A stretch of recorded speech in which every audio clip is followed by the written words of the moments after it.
akan kita sama-sama capai hari ini ya. Yang pertama adalah bagaimana kemudian kita belajar tentang model perilaku pembelian, khususnya pasar konsumen.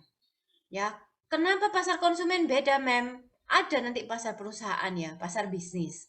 Ya, B2B namanya. Kalau ini kita hari ini ngomongin tentang B2C. Ya, business to customer. Nanti ada B2B, business to business. Yang lalu sudah sempat sekilas kita ngomongin gitu ya. Kalau business to business artinya berarti dia beli barang untuk dipakai jual lagi gitu kan. Tapi kalau customer, dia penggunaan untuk, nah nanti kita ngomongin ya, untuk pribadi. Oke? Yang kedua, kita mau ngomongin tentang faktor-faktor apa yang mempengaruhi perilakunya mereka. Sekali lagi ya saya bilang, hari ini teman-teman, karena kita sesi pagi ada mungkin yang baru bangun tidur, ada mungkin yang belum mandi mungkin ya. Kalau anak saya TK tuh ditanyain gurunya loh, Sherlyn sudah mandi gitu. Jessica sudah mandi kan di kelas kan, kalau mahasiswa ya nggak mungkin so saya tanya Jessica sudah mandi gitu kan, nggak mungkin. Kalau saya ngajar TK mungkin baru ditanyain gitu ya. Nah, eh ya itu tadi ya, nanti karena masih pagi gitu ya, mungkin ada yang masih ngantuk, baru bangun, belum mandi, belum sarapan, masih lemas ya, belum ngopi-ngopi. Lah, kita banyak sharing aja ya, kita refleksi ya, kira-kira faktor-faktor ini bagaimana sih kalian merasakan sehari-hari ini benar apa enggak gitu ya, prakteknya kayak apa gitu ya. Nah, ini kita mau diskusi banyak tentang itu. Ya, biar melek gitu loh ya. Kemudian yang ketiga ya, tujuan kita adalah tentang ini ya, tipe-tipe perilaku ya, pembelian dan juga tahapan proses bagaimana akhirnya kalian bisa sampai di keputusan untuk membeli. Itu ada prosesnya teman-teman. Ya, menarik. Nanti saya ini nanti kalian oh iya benar juga gitu ya. Nah, masing-masing proses ini itu ditentukan oleh tentunya jenis produknya ya, perilaku pembeliannya ya. Nanti kita ngomongin ya. Kemudian yang terakhir ya, yang terakhir ini khusus perilaku pembelian untuk produk-produk baru. Ada bedanya, Mem? Ada sedikit. Sama aja sih sebenarnya, cuman nggak ada sedikit beda ya, karena produknya baru, gitu ya. Nah, produk baru ini bisa konteksnya itu apa? Benar-benar baru ya, belum pernah ada di dunia ini terus dia mengeluarkan produk yang benar-benar unik gitu ya, atau produk yang upgrade ya dari yang lama misalnya seperti itu ya. Nanti kita ngomongin di terakhir banget ya. Kelihatannya cuma 4 teman-teman, tapi cukup banyak kontennya ya kalau kita lihat di dalam sini. Oke, supaya cepat kita mulai dari yang pertama dulu ya. Tentang perilaku konsumen ya, model perilaku konsumen. Nah, kita disclaimer dulu ya, seperti tadi saya bilang ini cepat aja. Ya, jadi hari ini kita akan ngomongin tentang perilaku konsumen yang kayak apa sih? Perilaku konsumen yang membeli barang itu untuk kepentingan pribadinya. Ya, personal consumption. Saya pakai pink-pink ini kan identik sama shopping soalnya ya. Nah, gitu ya, personal consumption, bukan untuk dijual kembali. Karena nanti perilakunya berbeda, teman-teman. Ya, nanti sesi minggu depan itu baru tentang perusahaan ya, business to business ya. Hari ini kita akan ngomongin tentang kamu jual itu bukan jual grosir, ya, tapi jualnya eceran, wes ngono lah, kurang lebih ya. Saya pakai yang paling sederhana bahasanya. Oke, kita sepakat dulu sama ini. Nah, kalau gitu bagaimana model perilaku pembeliannya teman-teman? Nah, ini ada teori yang disebut dengan customer buyer black box. Black box, jadi kotak hitam. Jadi yang punya kotak hitam tuh bukan cuma pesawat, ya, konsumen itu juga punya kotak hitam, teman-teman. Ya, kotak hitamnya tuh apa? Kotak hitamnya itu isinya ini, ya, apa mereka mengambil keputusan membeli dan karakteristiknya mereka. Kenapa ini penting teman-teman? Karena kalau kamu tahu isi kotak hitamnya, maka kamu akan bisa mempengaruhi mereka untuk membeli. Kamu lihat ya, ini yang akhir ini ya, respon akhir ini ya. Apa yang ada di kotak hitam itu mempengaruhi respon teman-teman. Oke, sekali lagi ya. Apa yang ada di kotak hitam itu mempengaruhi respon mereka. Jadi beli, gak jadi beli, sikapnya suka tidak suka, gitu ya. kemudian lain-lainnya gitu ya, responnya gitu ya, preferensinya gitu ya. Nah, dia mau rekomendasi atau enggak. Nah, itu semua yang mempengaruhi apa? Black box-nya tadi. Ya, proses keputusan bagaimana dia memutuskan mau membeli apa enggak sama karakteristiknya. Nah, cuma lebih kompleks lagi teman-teman kalau kita lihat gitu ya. Black box ini gitu ya ada di dalam kotak hitam di dalam si pembeli ini ya, yang mempengaruhi itu adalah lingkungan ya teman-teman ya. Lingkungan bisa berupa apa? Stimulus dari si pemasaran 4P gitu ya, marketing mix yang lalu kita sudah ngomongin ya, dan juga lingkungan lain-lain ya, lingkungan luar seperti perekonomian, teknologi, sosial, budaya gitu ya, jelas ya. Nah, sama seperti sekarang ini misalnya kondisinya ya, karena kita misalnya kondisinya sedang pandemi gitu. Maka otomatis karakteristik orang-orang ya, buying decision prosesnya mungkin akan lebih hati-hati. Gitu ya. Lebih hati-hati dia akan ngecek dulu masalah kebersihan gitu ya, yang ini. Tapi menarik ya teman-teman, saya tuh riset perilaku konsumen, kita kan tentang makanan ya. Jadi banyak udah 3 semester inilah ya, 2 tahun terakhir ini mahasiswa perhotelan kalau skripsi judulnya kebanyakan juga tentang pandemi ya, konteksnya pandemi gitu.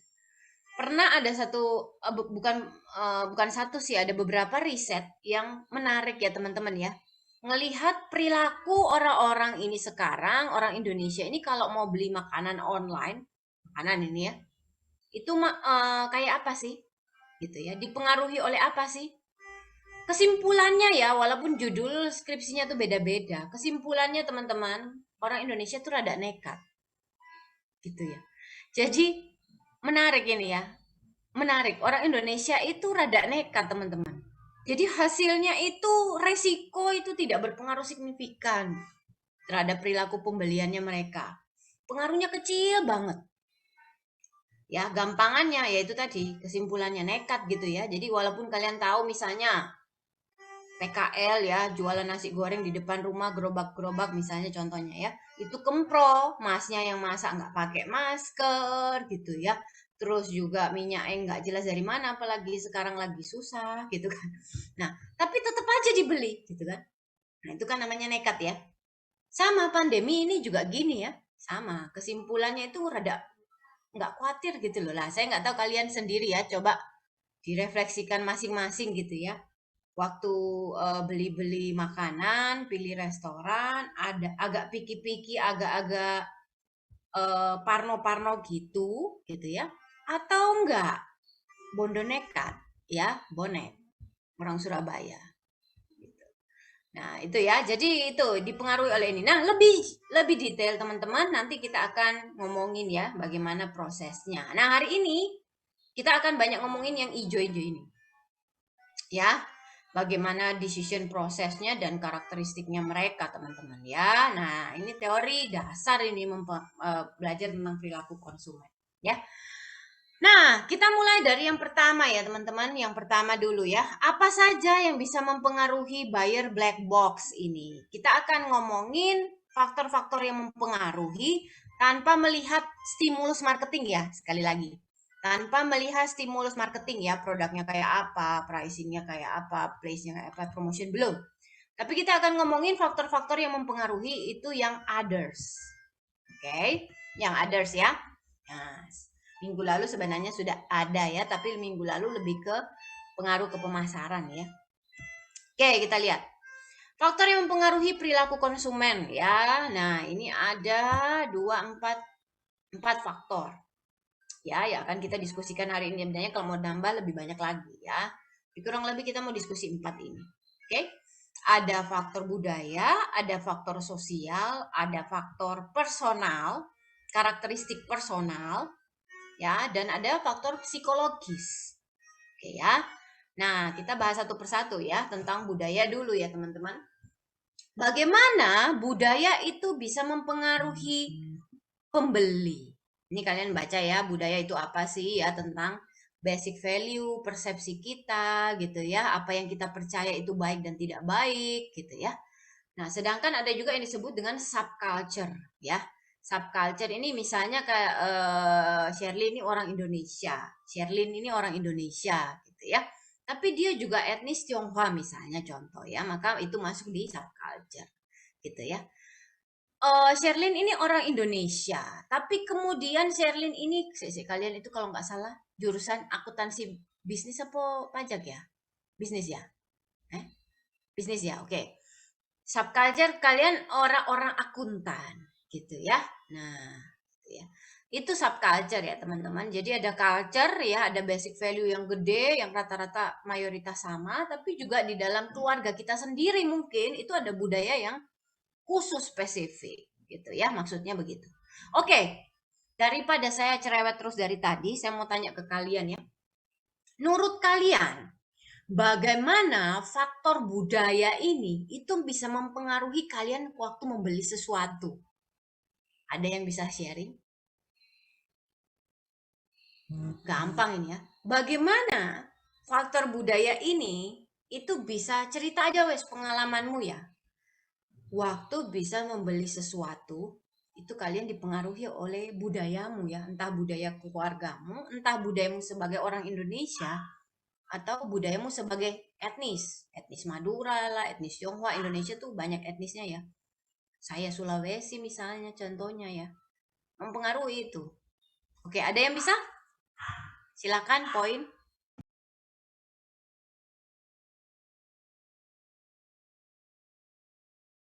Sampai ngopi-ngopi nih nunggu kalian ya.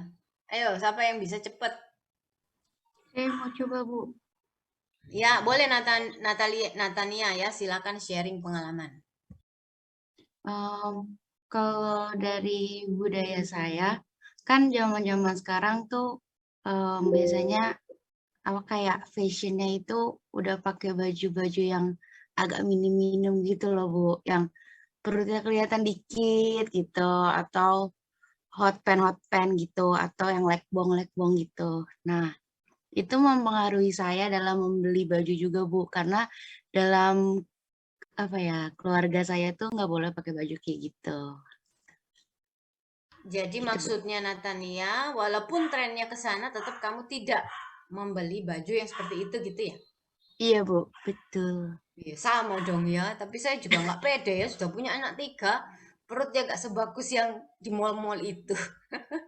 Ya, bagus kalian. Oke, thank you for sharing ya, Natania, budaya keluarganya. Misalnya apa yang kamu percaya, apa yang kamu persepsikan baik dan buruk. Ya, tadi kok ini ya. Nah, seperti itu ya. Mungkin ada juga budaya tentang mayoritas di Indonesia gitu ya. Kita mayoritas agama apa. Nah, itu mempengaruhi ya teman-teman ya. Agama tuh juga mempengaruhi ya. Oke, ada lagi selain Natania yang mau sharing tentang budaya yang mempengaruhi bagaimana mereka menentukan, bagaimana kalian memutuskan untuk membeli apa enggak, atau barang apa yang dibeli, di mana mau dibeli, kapan mau dibeli gitu ya perilakunya ya. Ini nanti ada kaitannya nanti sama T1 kita ya. T1 kan nanti tugas ya. Nah, saya mau kasih tugas yang lucu ini ya. Ada? Nggak ada? Oke, kita bahas ya. Kalau nggak ada, ini contohnya ya. Bagi marketer, kenapa kamu harus tahu budaya? Paling gampang saya contohkan salah satu retail terbesar ya di dunia ya. Industri fast food terbesar di dunia itu McD. Ya, dia kan punya banyak negara ya. Nah, di tiap negara kalau kalian lihat iklannya aja itu beda, teman-teman. Nggak sama ya. Mari kita lihat ya di masing-masing negara iklan McD itu kayak apa. Coba yang nonton nanti setelah nonton, tolong saya ada yang sharing juga poin ya, mengidentifikasi menurut kalian apa sih perbedaan yang ditangkap McD dari sisi budaya ya, sehingga itu tergambar dari iklannya. Oke, gitu ya, silakan dilihat dulu. Tolong kalau suaranya nggak muncul di info ya. Where can you find a burger inspired by flavors from near and far that mixes the smoky with the sass of the South? Combines the sweetness of summer with the tang of the country for savory, sizzling, unexpected flavors. Well, you can find it at McDonald's. The new Bacon Smokehouse Burger. It's the newest flavor of the signature crafted recipes by McDonald's.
让对话更有温度。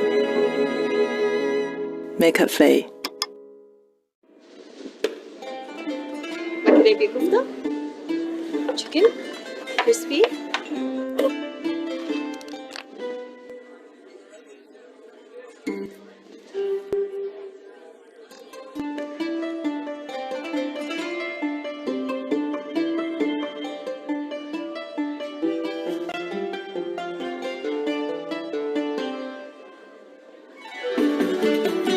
Old traditions, new choices. Enjoy it all as McDonald's brings you a delicious selection of the Macarabia, made with authentic Arabic flavors. Macarabia, true to tradition. Kør forbi vores McDrive på vej til arbejde, eller hvis du ikke kan nå at handle, kom når du ikke kan falde i søvn. Når du har lidt ondt i håret. Hvis du lige har fået kørekort, efter en lang dag i haven. Kom forbi, når vi har vundet. Eller hvis dommeren var en nar. Når ungerne skal forkæles, og når du skal forkæles. Eller kom forbi McDrive, når det hele bare skal gå lidt hurtigere. Vi er nemlig åbent fra 7 til 1, og nogle restauranter længere end det. How spicy is McSpicy? Pani. Wah. Mama. Papa.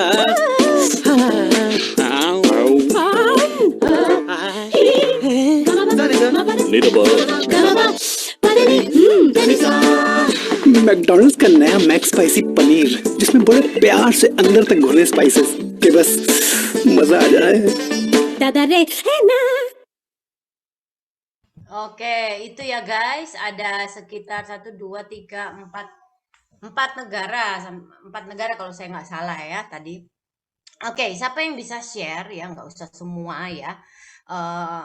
Siapa yang bisa share kira-kira yang kalian bisa lihat bagaimana budaya itu kemudian dipakai McD gitu ya, di dalam iklannya, tergambar di dalam iklannya gitu. Ada yang bisa? Gampang banget ya tadi kelihatan. Yes, Diana silakan.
Oke, bagus banget Diana ya. Terakhir Denmark ya.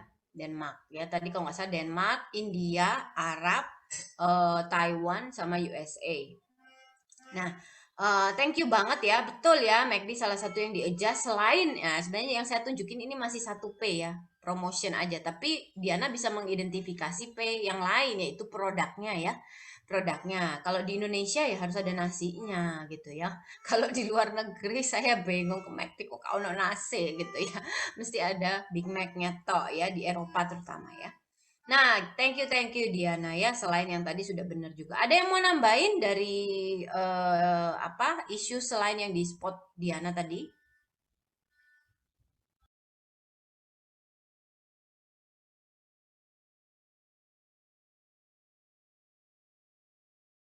Bagaimana konten, saya tambahin clue ya, konten iklannya ini ya dipengaruhi oleh budaya tuh kira-kira. Ada yang bisa ngejelasin?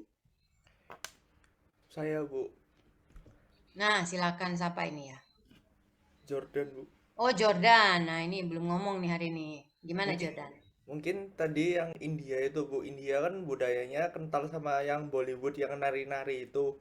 Sama makanan khasnya mungkin yang chicken panir tuh. Jadi McD itu mengadopsi buat promosinya itu dia pakai ala-ala yang kayak Bollywood yang nyanyi-nyanyi sama nari-nari gitu, sama dia adopsi makanan tradisionalnya India dia gabungin sama produknya McD. Itu aja Jordan. Halo. Ya, dari saya gitu aja. Oke, cukup. Terima kasih ya Jordan, betul ya. Orang India itu memang seneng, ternyata bukan cuma di film ya teman-teman ya. Memang orangnya itu seneng nyanyi dan nari ya. Saya kalau ketemu orang hotel dan dia target pasarnya MICE ya, wedding, itu orang India. Orang India tuh nyari tempat wedding di Bali itu ya, hotel yang di Bali itu yang halamannya tuh besar teman-teman. Dan mereka itu akan pesta itu sampai lewat tengah malam gitu supaya apa ya ada acara pasti acara weddingnya tuh ada yang nari-nari sembunyi-sembunyi kayak di film-film itu ya dan undangannya itu lebih besar dan banyak daripada orang Indonesia ya ribuan orang makanya dia butuh hall yang besar gitu kalau orang India gitu ya jadi ya betul ya tadi tergambar juga di iklannya begitu ya memang seperti itu mereka ya. Oke, terima kasih Jordan ya sudah mensupport negara India. Ada lagi atau next? Oke, itu aja ya teman-teman ya. Kalau kita lihat dari konten promosinya bagaimana budaya tuh bisa mempengaruhi ya. Taiwan itu misalnya ya, itu sangat orientasi dengan keluarga ya, related banget menghormati orang tua gitu ya. Kalau kita tahu ya Chinese ya. Termasuk gak menjadi gay itu kan tabu ya. Makanya tadi dia bilang masalah dia suka sesama cowok gitu ya. Papanya rasanya itu sesuatu yang berat banget gitu. Coba kalau dibawa ke USA itu bukan satu big deal gitu ya. Nah, kayak gitu-gitu ya teman-teman. Jadi tergambar juga di konten promosinya mereka ya. Oke.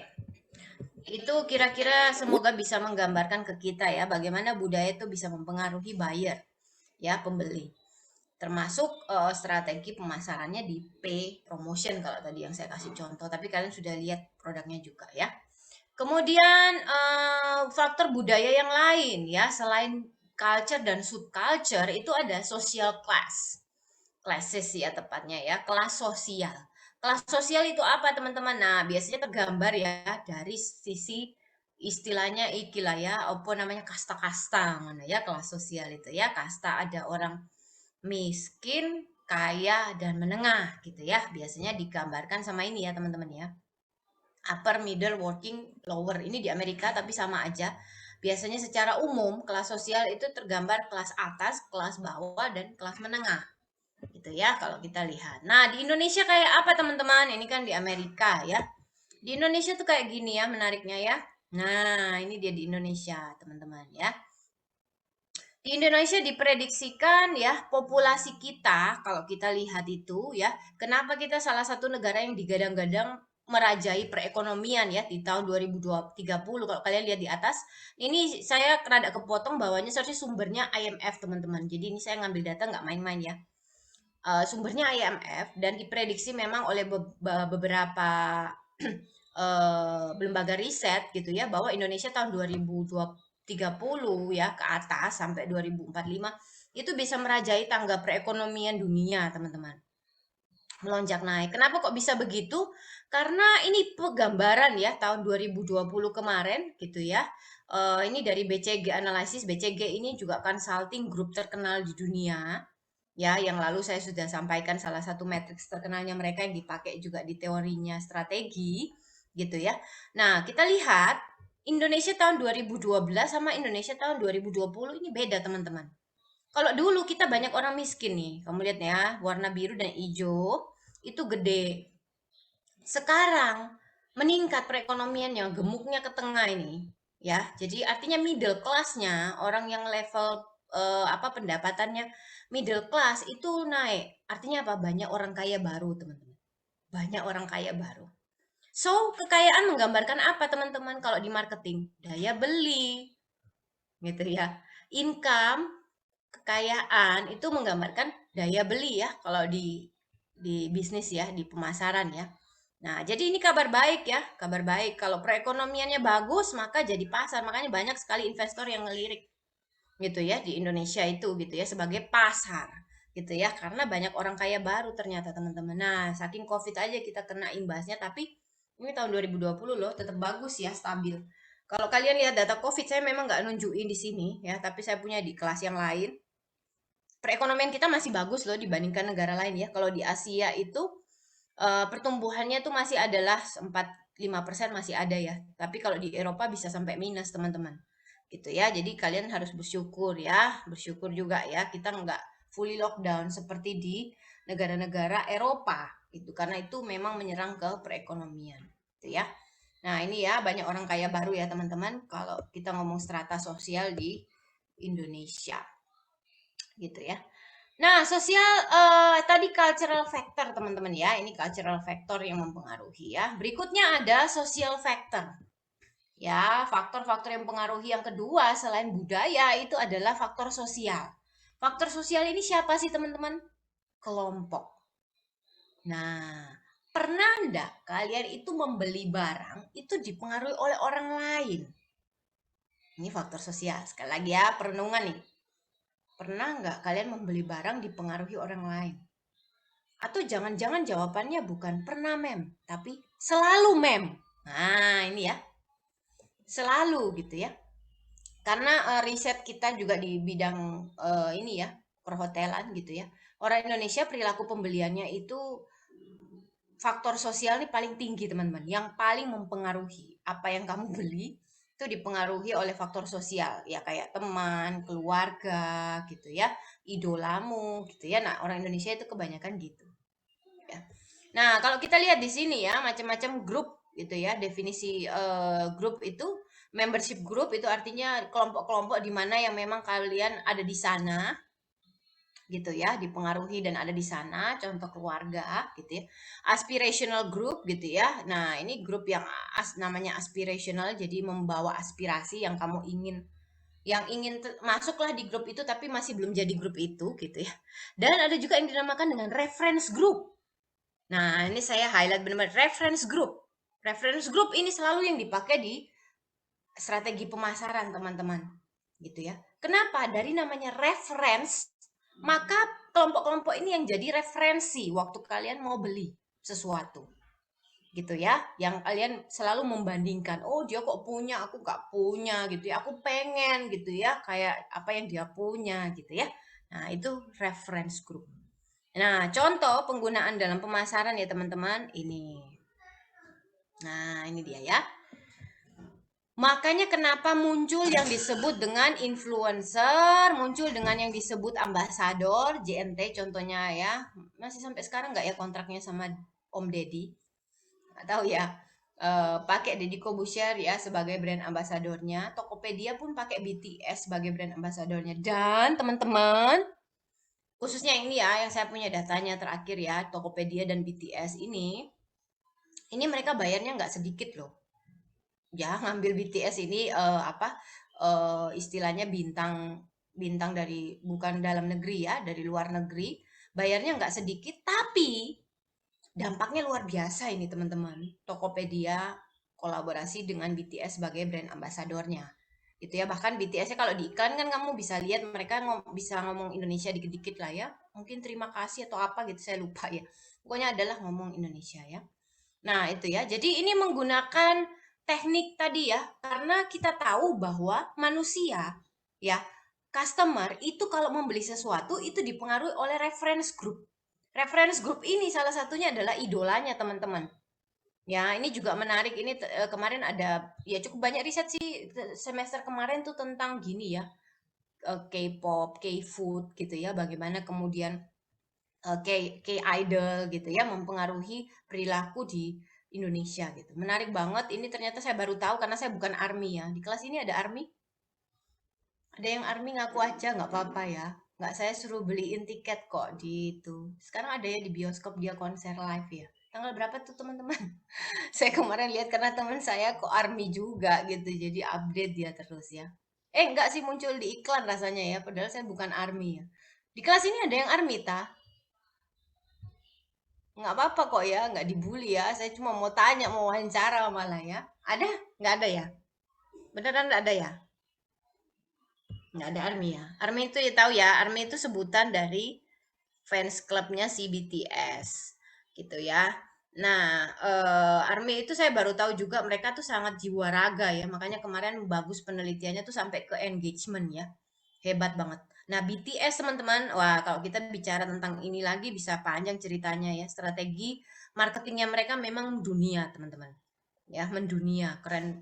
Ya wis nggak usah diomong lah, panjang ceritanya nggak selesai nanti kelasnya kalau ngomongin marketingnya BTS ya. Kok bisa kayak gitu loh Bu, fans clubnya tuh sampai cinta ke mereka itu sampai jiwa raga, sampai ada yang bunuh diri katanya ya, gara-gara masalah ini ya, BTS ini ya. Nah itu kok bisa begitu ya, itu memang ada ilmunya sendiri ya teman-teman, ada engagement gitu, reference group. Nah, ini ya, jadi contoh ini ya teman-teman, kalau kalian beli pasti ada reference group namanya ya. Bukan hanya artis, tapi juga keluarga tuh juga bisa jadi reference group ya teman-teman. Nah, social factor yang lain teman-teman ya, selain grup gitu ya, banyak juga dipakai di online ya teman-teman ya. Nah, di online itu biasanya ada yang disebut online social networking. Bisa berupa blog, bisa berupa website, bisa juga berupa sosial media site. Ya, sosial media site gitu ya. Nah, di sana kumpulan ada yang kita sebut dengan komunitas. Gitu ya. Makanya ada yang disebut juga dengan buzz marketing. Nah ya, buzz marketing. Apa itu membuat satu konten tuh bisa viral. Kok bisa viral? Memanfaatkan teknik ini teman-teman, social networking. Gitu ya. Nanti kita belajar lebih dalam lagi, ini nanti ada contohnya di promotion ya, masuk ke sana gitu ya. Nah, atau juga bisa masuk ke dalam virtual world teman-teman, contoh Second Life ya, atau yang sekarang main mungkin Roblox gitu-gitu ya. Nah, itu kan ada virtual worlds dan di dalamnya kalian bisa berinteraksi beneran, makanya Facebook kan bikin Meta juga sama seperti itu ya. Nah, gitu ya. Nah, social factor teman-teman itu dipengaruhi oleh ada yang disebut dengan word of mouth. Ada yang sudah tahu ini istilahnya ini rasanya banyak yang udah kenal ya ini word of mouth ini ya. Ada yang kenal ini istilahnya, kok jelek banget drawingnya ya. Ada yang kenal? Ada yang tahu word of mouth-nya apa? Dari mulut ke mulut, Bu. Iya, atau istilah kita biar nggak kesannya gimana gitu ya, istilahnya adalah rekomendasi gitu ya. Jadi kamu makan sesuatu yang enak, kamu cerita ke teman, tadi saya lagi habis makan gorengan enak, di mana gitu ya, di sana gitu ya. Nah ini fungsinya social networking teman-teman ya. Yang terakhir dalam social networking ada yang disebut dengan opinion leaders. Tahu opinion leaders ya?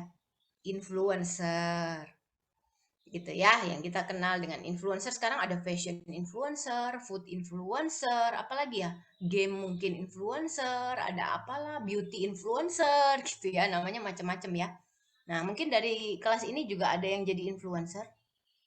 Perhotelan ada loh influencer, tapi TikTok ya. Ada yang influencer di kelas ini akuntansi, ngaku saya nggak minta endorse free kok ya, cuma pengen tahu aja ya. Nah itu berarti dia jadi opinion leader teman-teman. Dari namanya sudah tahu ya, opinion and leader gitu. Artinya kadang-kadang dia itu menyampaikan, mereview sesuatu itu duluan gitu ya. Kemudian apa yang dia sampaikan itu jadi referensi orang gitu ya, jadi acuannya orang gitu. Nah itu yang disebut dengan opinion leader. Nah ini social factor ini sekali lagi mempengaruhi buyer. Makanya kenapa muncul strategi pemasaran ini teman-teman. Contohnya, nah kalau di website mungkin kalian nggak terlalu populer ya. Ini populer di kalangan ibu-ibu ya. Female daily ya .com. Ini website khusus, kalian bisa kepo-kepoin gitu ya. Di dalamnya itu banyak forum-forum diskusi lah tentang apa aja gitu ya. Kosmetik, yang ori sama enggaknya gitu ya. Pokoknya wanita banget gitu ya. Nah, itu isinya ya. Nah, ini ya. Jadi banyak lah contohnya, ini salah satu aja website yang dipakai untuk forum diskusi gitu ya. Kalau yang gamer mungkin beda lagi ya. Yang suka main game siapa di sini? Mungkin bisa share gitu ya. Atau yang makanan mungkin beda lagi ya, tempat diskusinya gitu-gitu ya. Tapi pasti ada lah gitu ya. Pasti ada yang komunitasnya. Nah, biasanya kayak komunitas-komunitas gini tuh dimanfaatkan sama marketing tuh untuk jualan produknya ya, memperkenalkan dan lain-lain. Gitu. Oke, sampai sini ada pertanyaan teman-teman sampai social factor? Ada?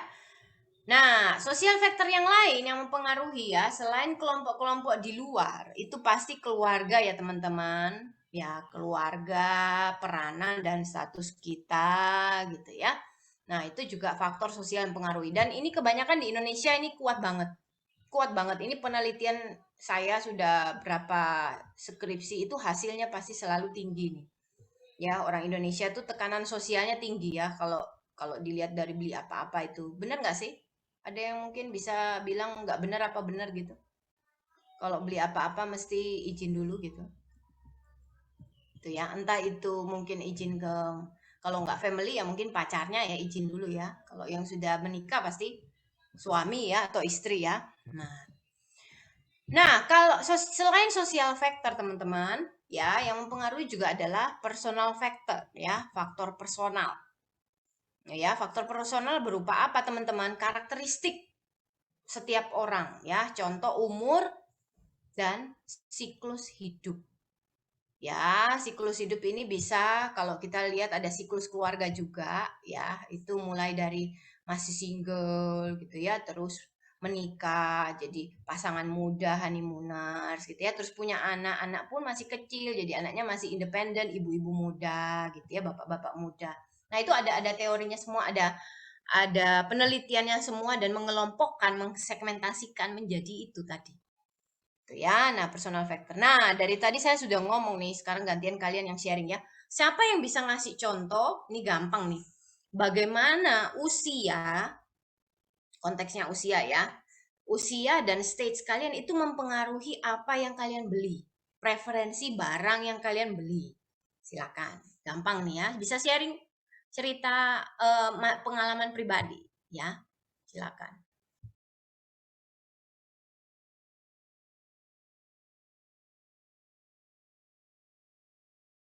Nah, siapa nih? Diana. Oke, yang lain nggak ada yang mau? Nanti Diana yang banyak sendiri loh pokoknya. Ya, nggak ada yang mau. Ya udah, Diana silakan.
Nah, kalau sudah tua biasanya sudah mau dipanggil itu ya. Jadi biasanya yang jadi concern utamanya apa Diana? Kan gak enak ngomongnya mati gitu ya. Mau dipanggil gitu ya. Jadi concern utamanya apa kalau orang sudah mau berangkat itu?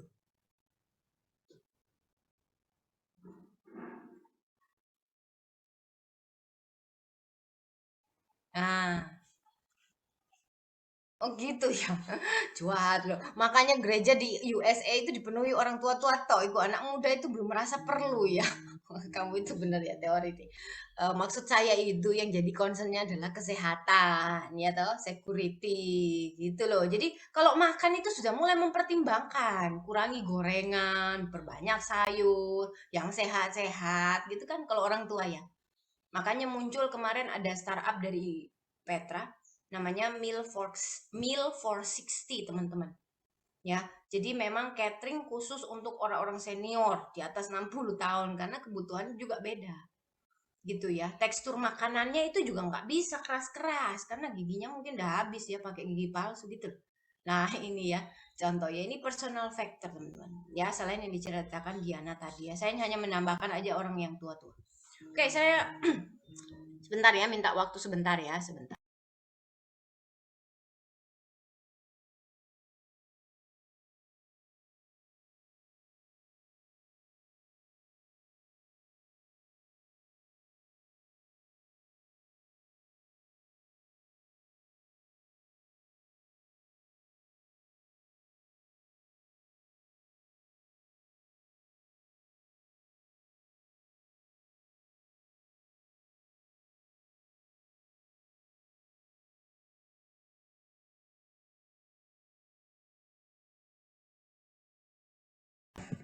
Oke, maaf, ini resiko ibu-ibu mudang ini ya. Keperluannya ini anak saya sedang ujian. Kalau kalian UTS, kalau mereka lagi tengah semester juga namanya PTS ya. Jadi tadi nyari-nyari saya pikir internetnya mati ini gawat ya kalau ujian internet mati. Ya itu ya, ini termasuk di life cycle stage ini ya keperluannya. Ibu-ibu muda itu kalau anak-anaknya masih bergantung sama ibunya gitu. Kalau kalian gini kan nggak diurusi mamamu tau, internet mati kan ngurusi sendiri tau. Ya toh. Oke, gitu ya. Nah, terima kasih Diana. Contoh tadi ya. Nah, ini contoh salah satu hasil penelitian teman-teman, segmentasi gitu ya, membagi berdasarkan life stage ya, tahapan hidup orang. Ya, jadi ada yang disebut dengan prism. Nggak tahu bacanya bener apa enggak ya. Prism's life stage ya, tahapan hidup yang dibagi jadi namanya prism gitu ya. Nah, ini penelitian di Amerika memang teman-teman. Jadi dia membagi ada 66 segmen, banyak banget ya, dengan macam-macam karakteristik dan ada 11 tahap hidup ya. Ya, ini 11 kelompok gitu.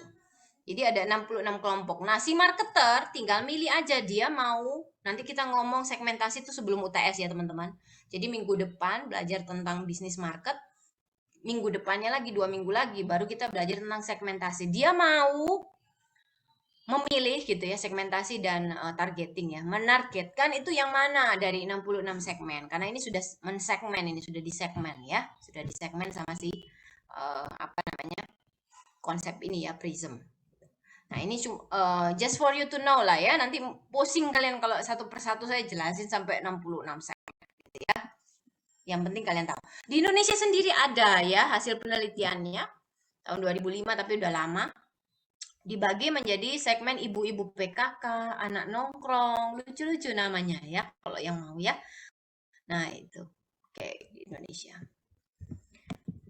Nah, kita lihat ya, personal factor selain dari umur dan tahap kehidupan gitu, itu juga ada yang dilihat faktor lainnya dari sisi pekerjaan ya teman-teman, pekerjaan dan perekonomian. Nah, perekonomian ini apa yang dilihat dari jumlah pengeluarannya, ya, pendapatannya berapa banyak yang diinvestasikan atau ditabung, dan yang terakhir dari interest rate ya. Nah, ini situasi ini dilihat dari perekonomian tuh dilihat dari ini ya. Kalau kita lihat ya. Nah, ini saya nggak perlu jelaskan lebih panjang ya teman-teman. Ini kalian sudah tahu ya. Kalau misalnya pendapatan, berapa banyak spendingnya dan saving, bagaimana itu bisa mempengaruhi buyer. Ada yang bisa mungkin satu orang sharing ya. Tipikal anak kos-kosan itu penghasilannya, uang sakunya ya kita ngomong penghasilan, uang sakunya seberapa sih sehingga kamu willingness untuk spend kalau beli makanan minuman tiap hari itu berapa sih? Nah, saya mau cek tuh ya yang ada daerah UKP jual harga berapa, cocok nggak sama kantong kalian tuh? Ada yang bisa sharing?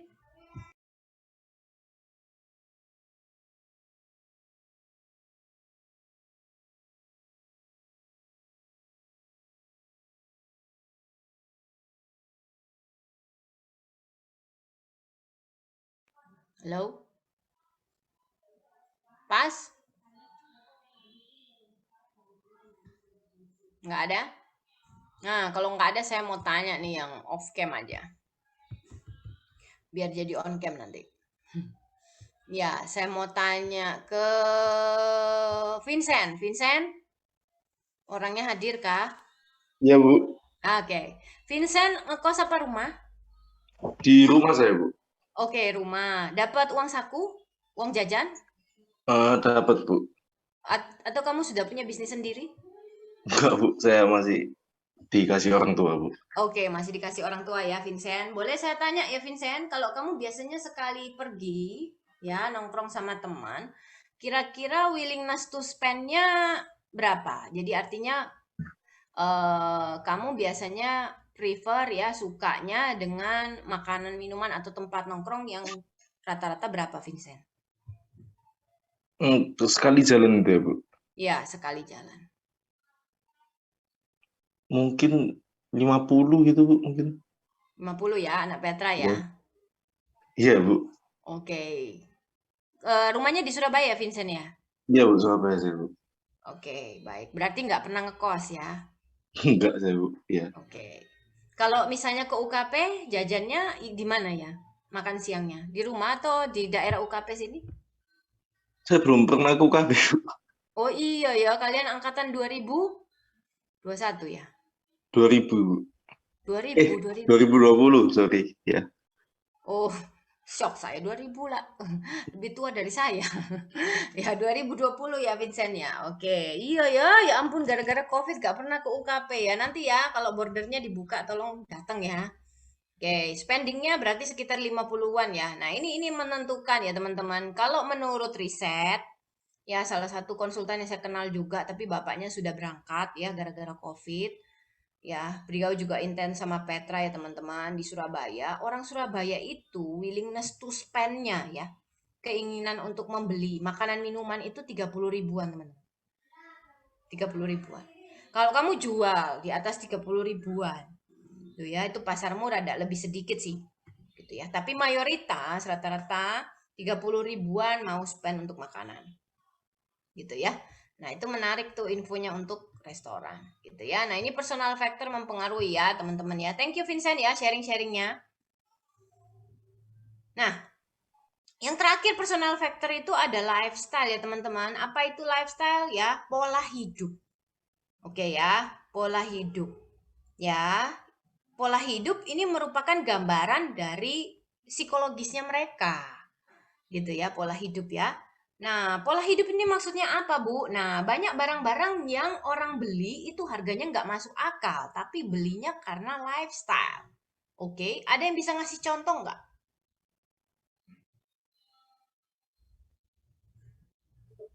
Saya mau coba. Oh, siapa nih? Jessica. Aja, silakan.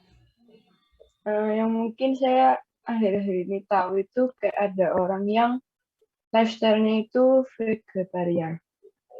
Jadi dia tuh beli makanan yang benar-benar vegetarian gitu. Dan itu biasanya setahu saya harga makanannya itu jauh lebih mahal daripada makanan yang biasanya, orang biasanya. Tapi mereka mau tetap beli meskipun harganya itu mahal. Karena memang mereka lifestyle hidupnya makannya itu yang khusus vegetarian. Ya, kayak gitu Terima mungkin. kasih. Makasih Jessica. Kok bisa ya? Padahal sayur tuh lebih murah dari daging ya. Tapi makanannya lebih mahal ya. Brownies pun pilih yang gluten free gitu ya. Sekarang banyak tuh yang jualan gitu ya. Nah, betul ya lifestyle tadi vegetarian, mau lifestyle-nya tadi sehat. Nah ini teman-teman ya. Menarik, saya kasih clue walaupun mungkin saya nggak akan ngajar di kelas kalian ya di apa kalau kelasnya studi kelayakan bisnis. Cuma saya kasih ingat-ingat ya. Kalau kalian mau suatu saat kepengen jadi pengusaha, pebisnis, mau buka bisnis baru, salah satu kunci supaya bisnismu ini bisa bertahan lama, bertahun-tahun di atas 5 tahun teman-teman, di atas 3 sampai 5 tahun ini, ya bertahan lama, long lasting, itu adalah waktu produkmu itu sudah jadi lifestyle. Sekali lagi ya, ini saya belajarnya bukan saya sendiri sih ya. Saya kutip dari Pak Doni Pramono yang punya Sour Sherry. Tahu ya Sour Sherry ya? Sour Sherry ada yang belum pernah beli atau yang belum pernah tahu? Sour Sherry itu apa sih teman-teman? Tanya CEO. Kok moro-moro ngomong gak ngerti. Hah? Feren, Sour Sherry itu apa? Feren, Sour Sherry itu apa? Oh, iya yogurt, Bu. Ya, frozen yogurt ya, froyo. Dia adopsi dari kehidupan di USA kalau kamu belajar dari biografinya Pak Doni Pramono ya. Nah, yang punya itu namanya Doni Pramono teman-teman. Kepo-kepoin dia boleh ya. Saya nggak promosi dia ya. Cuma menarik juga karena dia punya school bisnis ya dan dia juga suka kalau di IG-nya itu kasih konten-konten untuk entrepreneur lah gitu ya. Nah, salah satu omongannya dia yang menarik, dia bilang adalah kalau kamu mau sustain, ya contohlah kita ngomong Sour Sally itu, gitu ya, bisa sustain begitu lama kok bisa, gitu ya. Nah, bisnismu itu harus bisa menjadi lifestyle-nya konsumennya. Artinya apa menjadi lifestyle, Mem? Rasanya kalau kamu nggak beli itu ada yang kurang gitu loh. Ngerti ya? Kalau kamu ke mall, nggak beli frozen yogurt tuh rasanya ada yang kurang deh gitu ya. Kalau kamu dalam 1 bulan nggak makan Indomie, itu rasanya ada yang kurang deh hidupmu gitu ya. Nah itu artinya ciri-cirinya kamu tuh udah jadi produk itu udah jadi lifestyle gitu ya. Ini menarik teman-teman ya, statement itu menurut saya menarik banget gitu ya. Nah itu ingat-ingat ya, kalau mau bikin bisnis carilah model bisnis ya, usahakan bisnismu ini, produkmu ini jadi lifestyle-nya customer ya, jadi pola hidupnya customer gitu ya. Oke, selain contoh yang tadi Jessica bilang ya. Nah, personal factor yang lain ya, selain gaya hidup ada personality ya teman-teman. Karakteristik personality tahu ya? Kamu model orangnya kayak apa gitu ya, cewek tomboy, feminim gitu ya, rendah hati, itu kan personality ya, psychological karakteristik ya, yang membedakan kamu dengan orang lain ya, personality. Oke, kenapa kita harus tahu personality? Ini menarik teman-teman. Nah, ini menarik tapi agak sulit didefinisikan ya. Karena gitu ya, kalau dalam bisnis dan marketing, di dalam marketing itu ada istilahnya brand personality. Ya, apa itu brand personality? Produkmu, merekmu, nggak cuma produk ya, tapi merek brand ya. Mereknya itu dipersonifikasikan, teman-teman. Ya, artinya diberikan kepribadian. Jadi seolah-olah gini loh, misalnya McD itu kalau kamu gambarkan sebagai orang ya, dia itu orang yang kayak apa? Dia itu anak kecil tak orang besar? Kira-kira rambutnya kayak apa ya? Keriting tak ini gitu ya. Nah, dia punya karakteristik yang kayak apa? Bisa loh teman-teman ya. Dan terbukti dari riset juga gitu ya. Kenapa kaitannya dengan personal factor ini ya teman-teman? Kalau kamu tipe kepribadiannya apa, itu pasti cocok sama model merek yang kepribadiannya sama. Intinya sama kayak orang lah. Kamu kalau berteman kan suka berteman sama tipikal orang yang mirip-mirip ya. Sama ya gitu ya. Wah, sukanya have fun gitu ya. Masa dia diajak clubbing nggak mau, gak fun gitu ya. Nah, tipe personality yang fun gitu ya. Tomboy gitu ya, pakai celana bareng-bareng gitu ya. Feminim pakai rok, suka yang pink-pink gitu ya. Nah, seperti itu. Jadi sama.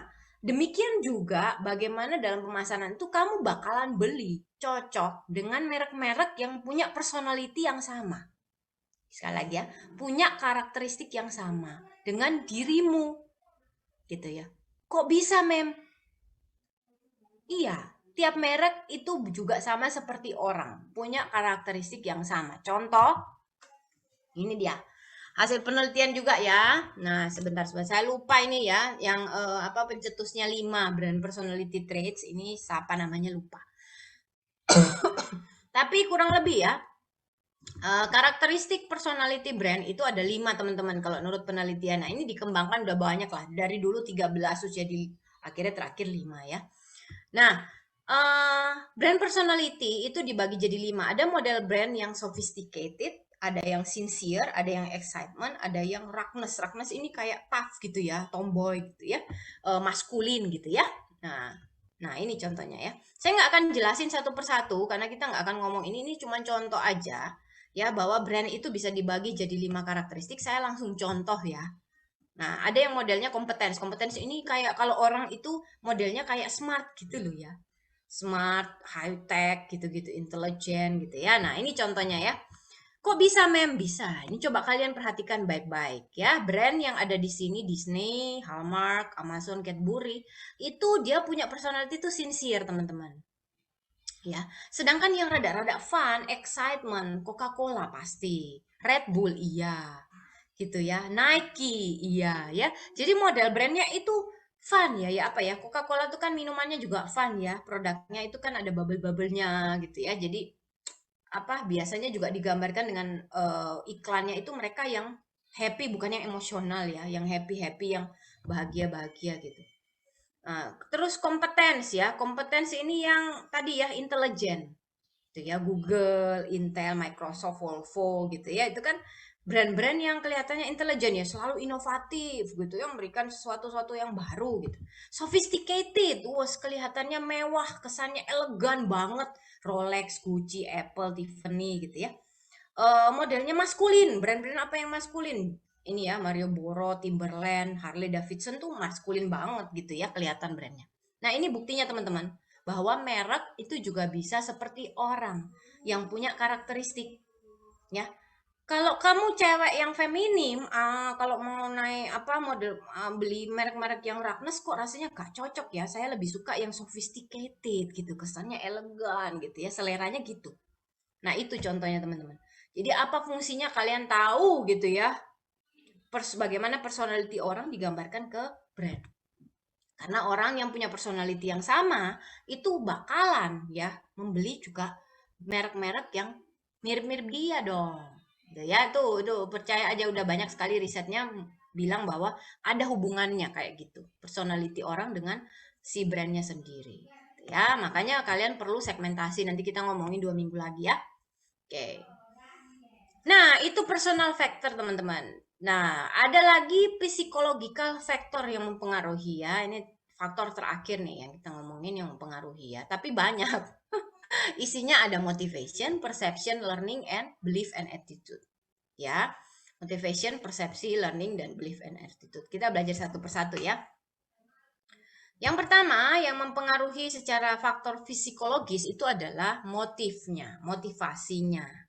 Gitu ya. Nah ini ya, jadi apa itu motivasi? Kira-kira apa yang membuat mereka itu ya, melakukan sesuatu ya. Directing gitu ya, istilahnya mempengaruhi ya, mendorong mereka untuk melakukan sesuatu gitu ya.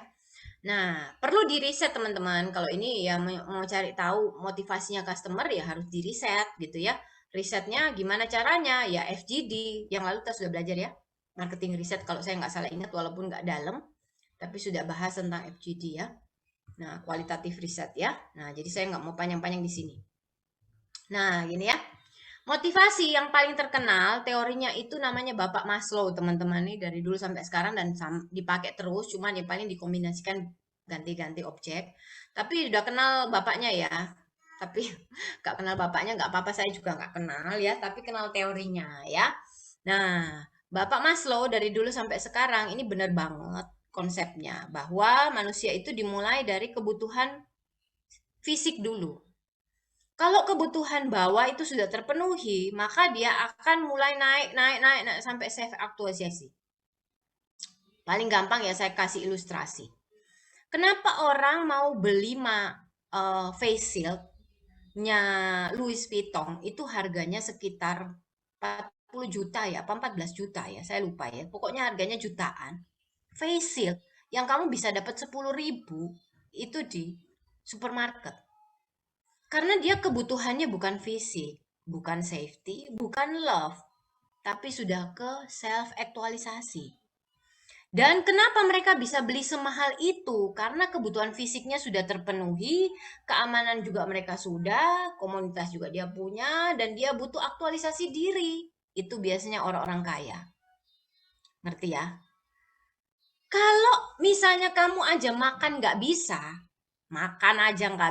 rumah aja nggak punya, gimana kamu mau mikir beli face shield harga 11 juta, 14 juta? Jelas ya? Itu yang dimaksud dengan Bapak Maslow. Itu ya, kebutuhan fisik itu yang paling dasar, keamanan, love, esteem, dan yang paling tinggi itu adalah saya beli barang itu hanya untuk supaya aktualisasi diri saya lah gitu. Lifestyle gitu ya, saya pilih brand-brand yang bagus yang kelihatannya menggambarkan saya. Self-aktualisasi itu ya, sudah bukan dia nggak lihat fungsinya lagi, ini apa tasnya berapa lama rusaknya gitu ya, garansinya apa, gak terlalu teman-teman, tapi dia beli itu karena aktualisasi diri.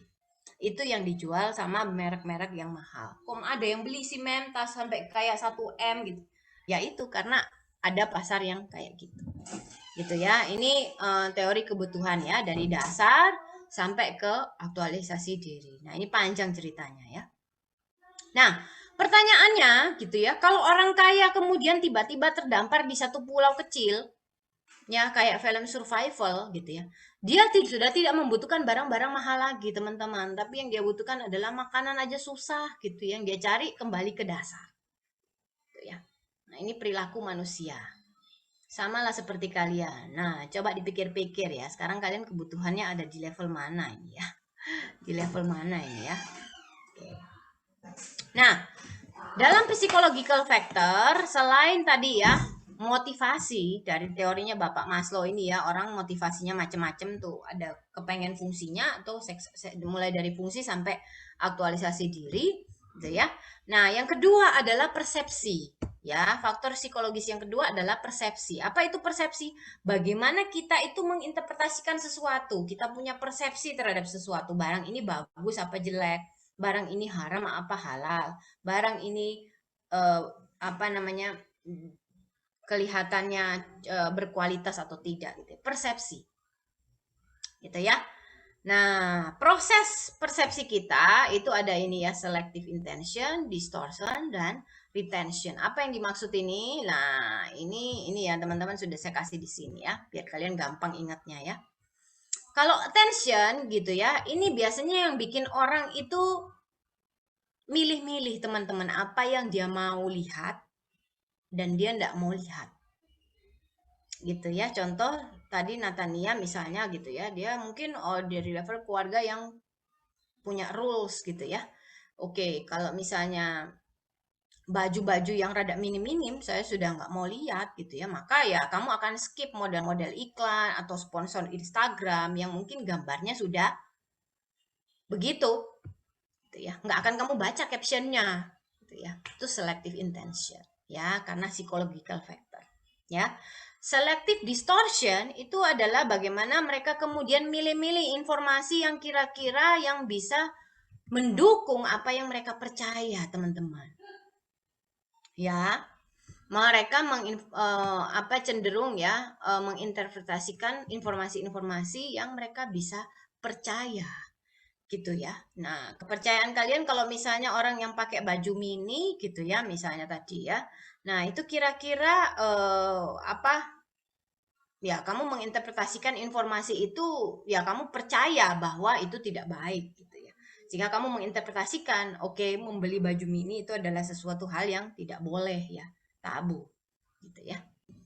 Retention, nah ini kemudian lebih dalam lagi ya teman-teman, bukan cuma attention, distortion, tapi retention. Retention, ingat-ingat retensi ya.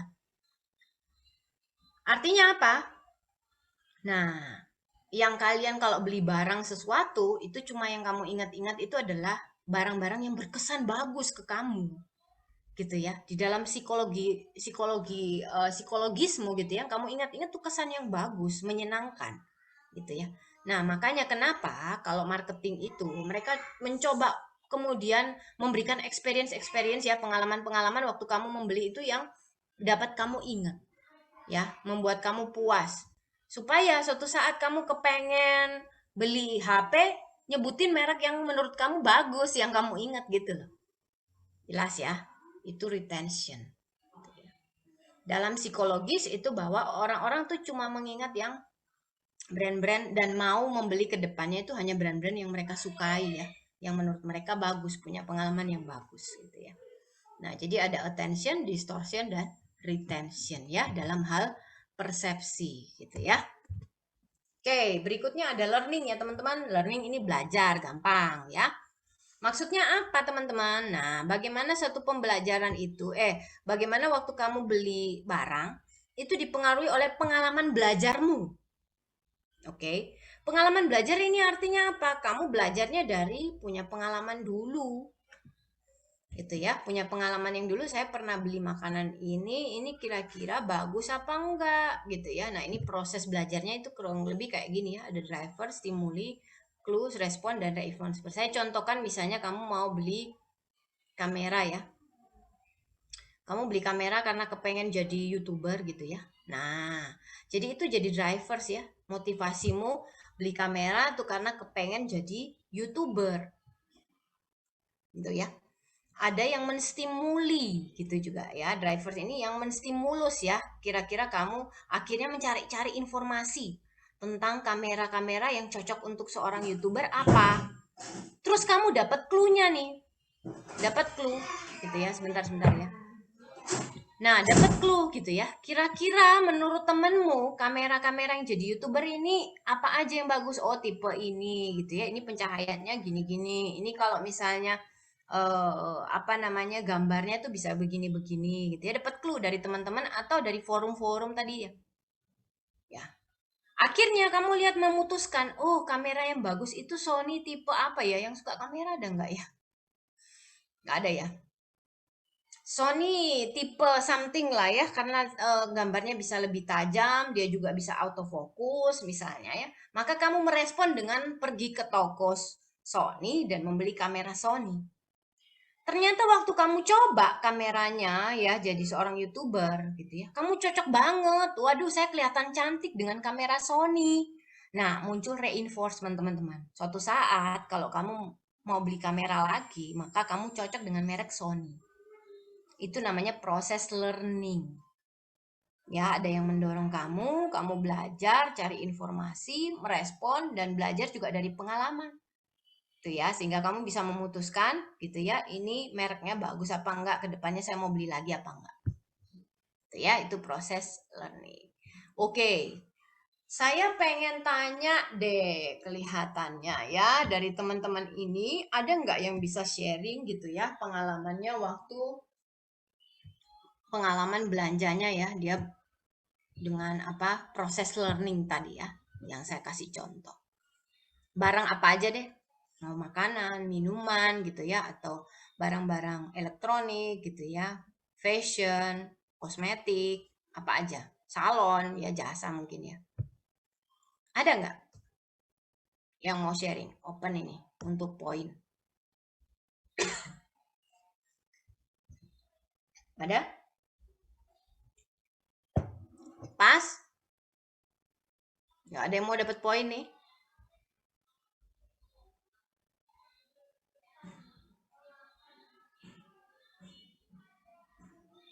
Masih mikir-mikir ya? Oke, nanti aja ya kalau masih mikir-mikir ya, biar kita nggak kelamaan nunggu kalian ya. Oke, faktor psikologikal yang lain ya, selain dari persepsi motivasi, itu ada belief, ya, kepercayaan, gitu ya. Nah, kepercayaan ini itu juga termasuk faktor psikologis yang mempengaruhi ya. Kepercayaan di dalamnya termasuk knowledge, termasuk opini, termasuk faith. Apa yang kamu percaya ya, faith ini masuk bahasa Indonesianya iman gitu ya, Kak, cocok ya. Itu ya, apa yang kamu percaya itu dipengaruhi oleh knowledge, opini, dan faith ya, atau iman gitu ya. Ya, ini sama seperti tadi lah penjelasannya ya. Kamu tahu baik buruknya itu tahu dari mana? Ya karena kamu punya pengalaman, punya knowledge ya, sudah pernah baca-baca, makanya fungsinya sekarang ada food review gitu ya, review-review dan lain-lain gitu ya. Dan opini-opini orang, dan juga kamu punya sesuatu faith ya, apa namanya, keyakinan gitu ya, apa yang kamu percaya ya, budaya ya, yang baik dan buruk gitu. Nah, ini kemudian belief. Nah, berikutnya adalah attitude ya, teman-teman. Attitude itu adalah sikap. Sikap itu apa, Mem? Sikap itu adalah feeling, teman-teman. Suka, tidak suka terhadap satu objek atau ide, atau orang, apapun lah ya. Suka atau tidak suka terhadap sesuatu, itu adalah attitude, teman-teman. Ya, oh saya dari awal itu memang sudah tidak suka hidup, kalau tadi contohnya Jessica itu ya, saya nggak suka makan hidup sembarangan ya, saya jaga kesehatan terus ya, jadi saya nggak suka goreng-goreng, saya nggak suka instan-instan gitu ya, saya sukanya yang sehat gitu ya. Nah itu ya, jadi dipengaruhi oleh attitude kesukaannya terhadap sesuatu. Ya, itu semua psychological factor, teman-teman. Sampai sini ada pertanyaan? Ada. Kelihatannya kalian sudah mulai capek karena bahannya banyak ya. Sebelum kita masuk ke learning objektif 3 dan 4, kita mau break dulu ya teman-teman ya. Breaknya sampai jam berapa Yunike enaknya nih? 10 menit cukup? Cukup, Bu.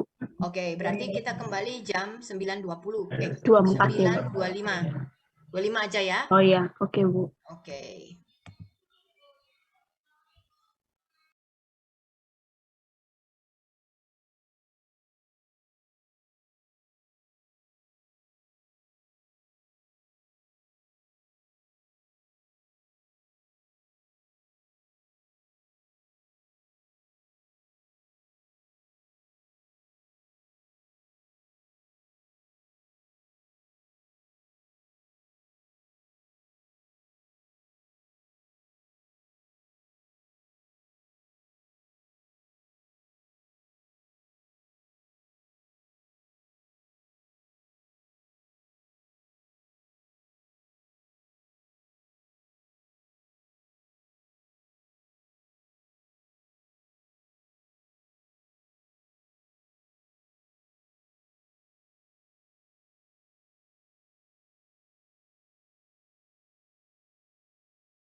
Oke, kita bisa mulai lagi teman-teman. Menyelesaikan 2 tujuan pembelajaran kita hari ini.